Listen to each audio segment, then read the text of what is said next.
अभी कुछ दिनों पहले ही लोकसभा के मानसून सत्र का आयोजन किया गया था और सत्र काफ़ी हंगामेदार रहा, जहां विपक्ष लगातार मणिपुर पर बोलने के मुद्दे को लेकर सरकार को घेरते रही और सदन की कार्रवाई कई दिनों तक स्थगित रही। ऐसे में रांची सांसद संजय सेठ ने इस पर अपनी बात कही और उनका कहना है कि जनता जनप्रतिनिधि से उम्मीद करती है कि जब वह संसद जाएंगे तो जनता की समस्याओं को रखेंगे, लेकिन इस हंगामे के बीच जो है वो समस्याओं और सवालों का जो की संख्या थी वो लगभग कम हो गई, आधे से भी कम रह गई। बावजूद इसके रांची सांसद संजय सेठ ने जनता की समस्याओं को लेकर कुल 18 मंत्रालयों से सवाल पूछे हैं, जिसका जवाब उन्हें मिला है। आप भी सुनिए क्या कुछ वो सवाल रहे और किस तरह से सदन की कार्यवाही बाधित होने के बावजूद रांची सांसद संजय सेठ ने जन समस्याओं के मुद्दों को संसद में उठाने का काम किया है। बहुत महत्वपूर्ण बिलों पे चर्चा की, बहुत महत्वपूर्ण बिल पारित भी किए हम सब ने, और लगभग 21 बिल बहुत महत्वपूर्ण बिल थे, उनको हम सब ने पारित किया। और उस महत्वपूर्ण बिल में बहुत सारे ऐसे बिल थे जो जनता से जुड़े हुए थे, ऐसे 20 बिल। उसमें एक डाटा प्रोसेसिंग बिल था, जो हम सब अभी हमारे पास 80 करोड़ लोग डाटा यूज करते हैं। अभी वो आंकड़ा और बढ़ गया होगा, लगभग 100 करोड़ के ऊपर चला गया होगा, जो हम सब मोबाइल डाटा यूज करते हैं, मैसेज आना, व्हाट्सएप करना और अन्य ऐसे 80 करोड़ से ऊपर लोग। तो उसमें डाटा प्रोसेसिंग में यह हो गया वो बिल, उसमें पार्टी ने हमको मौका दिया, माननीय मंत्री जी के साथ पीपी चौधरी जी और मैं, तीन ही आदमी ने इस पे चर्चा पे भाग लिया, और जो हमारे और सदस्य थे उन्होंने भाग लिया। भाजपा से हम लोग 3 लोग थे। तो डाटा प्रोसेसिंग पे है कि हम सब कोई सामान खरीदने गए, आपसे फोन नंबर ले लिया और आपको हमेशा सालों भर आपको मैसेज भेजा, सालों भर। तो आप रोजाना आप कहीं चले गए, जूता खरीदने गए, कपड़ा खरीदने गए, अनाज, सब डाटा ले फीड कर लेते हैं। उसका मिसयूज होता है, कितना डिलीट करते जाओगे, कितना डिलीट करोगे। अब उससे मुक्ति मिल जाएगी, वह लोकसभा और राज्यसभा पारित हो गया।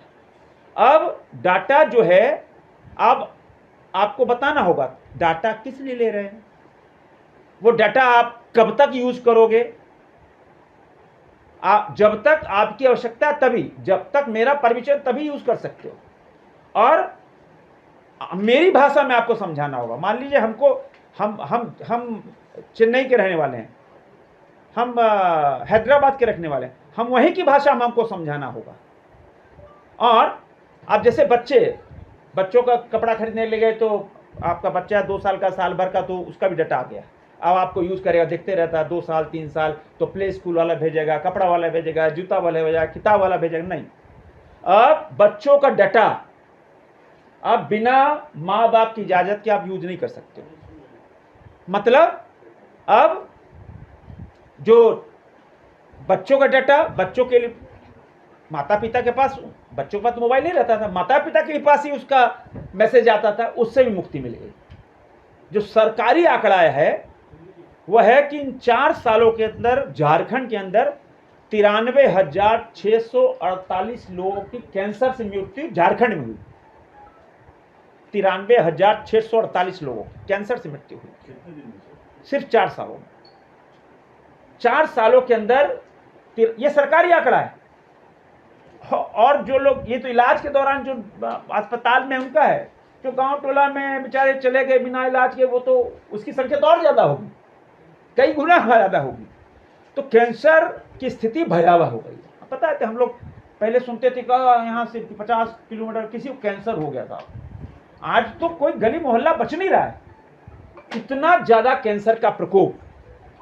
और इसीलिए हमने यह सरकार से अनुरोध किया है कि इसको तत्काल अधिसूचित बीमारियों को श्रेणी में डाल दिया जाए, ताकि इसकी ट्रैकिंग कर पाए, इसका इलाज हो पाए, और हम सस्ती दवाई दे पाए। और कैंसर, हम कह सकते हैं कि हर 9वें आदमी को देश में कैंसर हो। ये एक आंकड़ा देखिए, झारखंड का आंकड़ा था क्या? ये झारखंड का आंकड़ा था, लेकिन देश में हर 9वें आदमी को कैंसर है। ये बहुत डराने वाला आंकड़ा है। और हम अगर नहीं सुधरे, हम प्लास्टिक का उपयोग नहीं बंद किए, हम जिस तरह सिंगल यूज प्लास्टिक या तो आने वाले दिन बहुत गंभीर होंगे। और मैंने तो कई महीनों से प्लास्टिक का बोतल का पानी पीना छोड़ दिया। फ्लाइट में भी जाते हैं, ट्रेन में जाते हैं तो अपनी बोतल लेके जाते हैं कि प्लास्टिक का बोतल भी कब का है, कहाँ उसका क्या रिएक्शन है, क्वालिटी चेक हुआ, पानी को छोड़ दो, प्लास्टिक का बोतल का क्वालिटी चेक हुआ कि नहीं हुआ कोई पता ही नहीं। वो प्लास्टिक का बोतल वो रिएक्ट करती है। तो हम कह सकते हैं कि अगर हम प्लास्टिक को नहीं छोड़े और रासायनिक खाद और उसका जो छिड़काव करते रहे तो आने वाले दिन बहुत गंभीर होने वाले हैं। दूसरा एक महत्वपूर्ण विषय हमने उठाया, वो था पत्थरबाज का। देखो, कश्मीर से पत्थरबाज गायब हो गए। कश्मीर अब पूरी तरह शांत, पूरी तरह पर्यटन के क्षेत्र में बड़ा एक उद्योग बन गया। अभी जब मैं पीछे कश्मीर गया तो हमको पता चला 118 फिल्मों की शूटिंग कश्मीर में चल रही। कश्मीर हमारा स्वर्ग है, कश्मीर हमारा मस्तक है। और जब वहां गए तो आम लोग खुश थे और बिना सिक्योरिटी के हम घूम रहे थे। हम लाल चौक में भी जाके मार्केट, हम और वाइफ जाके मार्केटिंग किए, पहलगांव सारे जगह गए। तो वहां के आम लोग धारा 370 35 से खत्म करने के बाद आम लोगों की जीवन आज से 30 साल पहले, 40 साल पहले जो 80 के दशक में होता था वो पटरी पे लौट आई। शंकराचार्य मंदिर गए, वहां देखिए प्रोसेशन निकल रहा है बाकायदा, कोई सारे सामाजिक सौहार्दता है, सारे लोग अब पूरी तरह अच्छे से जीवन यापन कर रहे हैं। और अभी 15 अगस्त को तो हमने देखा कैसे लाल चौक पर पिछले 40 साल का और 50 साल का रिकॉर्ड टूट गया कि कैसे तिरंगों को लेकर तिरंगा यात्रा निकली, हर सिकारे पर राष्ट्रीय ध्वज लगा रहा। तो वहां से पत्थर गायब हो गए, लेकिन अब कहीं कहीं पत्थरबाज अब दिख रहे हैं। अभी पिछले साल हमारे रांची में पत्थरबाज बहुत सामाजिक सौहार्दता बिगाड़ने का काम किया। अभी हरियाणा में हुआ, अन्य कई प्रदेशों में पत्थरबाज आ गए। तो हमने लोकसभा में रखा कि पत्थरबाज जो एक समस्या बनती जा रही है, इसके कड़े नियम बनाए, पत्थरबाजों पर नकेल कसी जाए, पत्थरबाज को फास्ट ट्रैक कोर्ट बनाकर उनको सजा दी जाए। पत्थरबाजी करते हैं, थाने की गाड़ी में आग लगाते हैं, गाड़ियों में आग लगाते हैं, आम जनता को तंग करते हैं, तो उसकी क्षतिपूर्ति उन पत्थरबाजों से किया जाए। और पत्थरबाज जो जिस तरह से जिस घर में पत्थर इकट्ठे पाए जाएं तो उस पर गंभीर अपराध की श्रेणी में रखा जाए। ये हमने इस बार लोकसभा में हमने रखा। प्रभातखबर.com, विश्वास वही, रफ्तार नहीं।